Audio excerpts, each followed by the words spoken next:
பிச்சைக்காரனும் தங்க நாணயமும். ஒரு பிச்சைக்காரன் உணவுக்காக வீடு வீடாக அலைந்தான். அவன் மிகவும் அசிங்கமாக கிழிந்த உடைகளோடு சிக்கு பிடித்த தலைமுடியோடு இருந்தான். ஒரு பழைய கோணிப்பை அவனுக்கு உடைமையாக இருந்தது. ஒவ்வொரு வீடாகப் போய் பார்த்துவிட்டு எதுவும் கிடைக்காவிட்டால் தனக்குள் அந்த வீட்டைப் பற்றி சொல்லிக் கொள்வான். ஒரு வீட்டின் முன்னே போய் சொன்னான் வார்த்தைகள்: வீடு மிகப் பெரியது, ஆனால் இங்குள்ளவர்களுக்கு பணம் நிறைய இருந்தும் திருப்தி இல்லை. அவர்கள் எப்பொழுதும் அதிகமாகவே எதிர்பார்க்கிறார்கள். கடைசியில் அவர் பேராசையால் எல்லாவற்றையும் இழப்பார்கள். இன்னொரு வீட்டுக்குப் போனான். உணவு கிடைக்கவில்லை. இந்த வீட்டிலுள்ளவன் கோடீஸ்வரன். ஆனால் இருக்கிற பணத்தில் திருப்தி அடையாமல் அவற்றை இரட்டை மடங்காக சூதாடினான். கடைசியில் எல்லாவற்றையும் இழந்தான். எனக்கோ கொஞ்சம் பணம் கிடைத்தால் போதும், திருப்தி கொள்வேன், அதிக ஆசைப்பட மாட்டேன் என்று அந்த பிச்சைக்காரன் சொன்னதும் அதிர்ஷ்ட தேவதை அவன் முன்னே தோன்றியது. நான் உனக்கு உதவப் போகிறேன். நீ உன்னுடைய கோணிப்பையைப் பிடி. நான் அதனுள்ளே தங்க நாணயங்கள் போடுவேன்.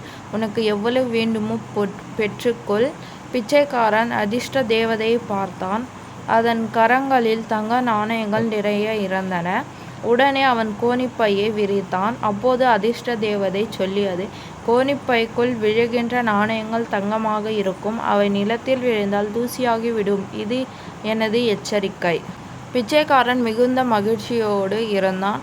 அதிர்ஷ்ட தேவதை மீண்டும் எச்சரித்தது. அதன் பிறகு பிச்சைக்காரனின் கோணிப்பைக்குள் தங்க நாணயங்களை கொட்டியது. கோணிப்பை நிரம்பியதும் தேவதை தங்க நாணயங்களை கொட்டுவதை நிறுத்தியது. உன் கோணிப்பையில் இருக்கிற நாணயங்கள் உன்னை அரசனை விட பணக்காரனாக்கும். அது போதும் தானே என்றது அதிர்ஷ்ட தேவதை. போதாது, இன்னும் வேண்டும் என்றான் பிச்சைக்காரன். அதிர்ஷ்ட தேவதை மேலும் சில தங்க நாணயங்களை கொடுத்துவிட்டு சொன்னது: உன் கோணிப்பை இதற்கு மேல் தாங்காது. பிச்சைக்காரன் சொன்னான்: இன்னும் கொஞ்சம் வேண்டும். அதிர்ஷ்ட தேவதை மேலும் தங்க நாணயங்கள் சிலவற்றை கொடுத்துவிட்டு நிறுத்தியது. உன் கோணிப்பை கிழியப் போகிறது. பிச்சைக்காரன் மறுத்தான்.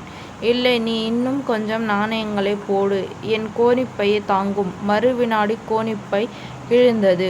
அதனுள் இருந்த நாணயங்கள் கீழே விழுந்து தூசியாகின. அதிர்ஷ்ட தேவதையும் மறைந்தது. பிச்சைக்காரன் திகைத்துப் போய் நின்றான்.